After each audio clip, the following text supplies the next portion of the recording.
गार का पत्थर मेरी उर्दू की किताब में, आपको याद है?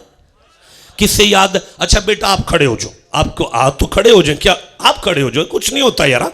अच्छा आपको याद है तो खड़े हो जाओ। फिर आपका नाम क्या है? हसन अली। इसकी उम्र दराजी के लिए आप सुभान अल्लाह कहें जरा।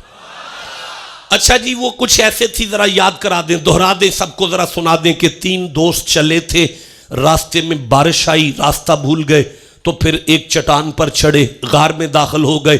हवा की शिद्दत से गार की छत से एक पत्थर सरका और आके उसने उस गार को मुंह को बंद कर दिया।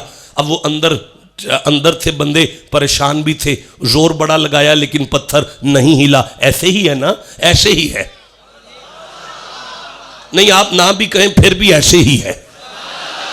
अच्छा जी फिर उन्होंने जोर लगाया लेकिन पत्थर नहीं खुला। फिर पहला बोला कि अल्लाह की बारगाह में कुछ अपने अमल सामने रखो, अगर वो राजी हो जाए।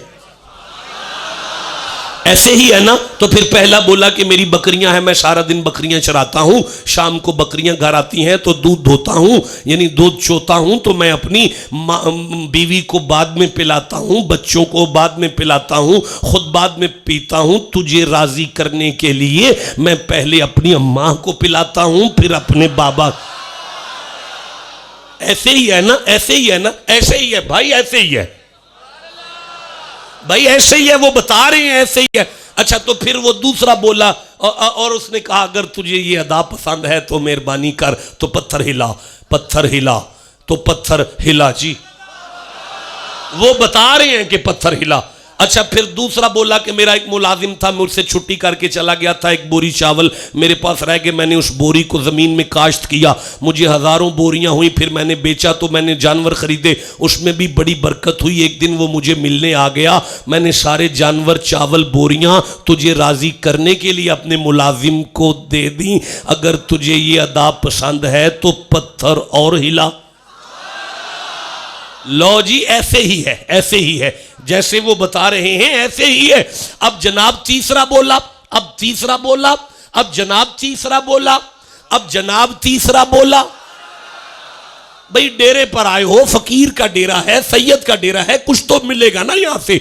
हाँ हाँ फकीर का डेरा उसे कहते हैं जहां तंदुरुस्ती पर भी तवज्जो हो, मनरुस्ती पर भी तवज्जो हो। यहां इस दीवार के पीछे सैकड़ों देगें तुम्हारी तनरुस्ती के लिए रखी गई हैं, ये 4 कुरान तुम्हारी मनरुस्ती के लिए रखे गए हैं। अब देखो ये डेरा है सैयद का जहां तनरुस्ती और मनरुस्ती साथ साथ चल रही है, बस आपने सिर्फ सुभान अल्लाह कहते आना है। तीसरा बोला जी कि मेरी चचा की बेटी थी और मैं बड़ा बेहया था, मेरी आंखों में जरा भी हया नहीं होती थी और मैं हवस का पुजारी था। उसकी शादी हो गई, फिर वो बेवा हो गई, उसके छोटे छोटे बच्चे थे। एक दिन वो मांगने आई बच्चे यतीमों के लिए मुझसे, तो मैंने अपनी हवस उसके सामने पेश कर दी। अब उसने एक दफ़ा यतीम बच्चों को देखा, फिर मेरी हवस को देखा, फिर माँ मजबूर थी, कहने लगी अच्छा जैसे तेरा दिल करता है। जब मैं बन संवर के उसके करीब गया तो उसकी आंखों में आंसू देखे, तो मैंने कहा क्यों रो रही है? तो कहने लगी मुझे अल्लाह से हया आती है, मुझे अल्लाह से हया आती है। उसी वक्त मैं कांप गया, तेरा नाम सुनकर मैंने उसके सर पे दुपट्टा दिया, उसे बहन कह के यतीमों की खिदमत कर दी।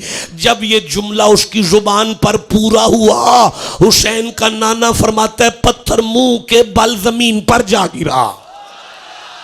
आपको समझ आई? ये तीसरी की कहानी नहीं थी, ये नबी की हदीस थी। तुम्हारी रोती आंखों को मैं सलाम करता हूं।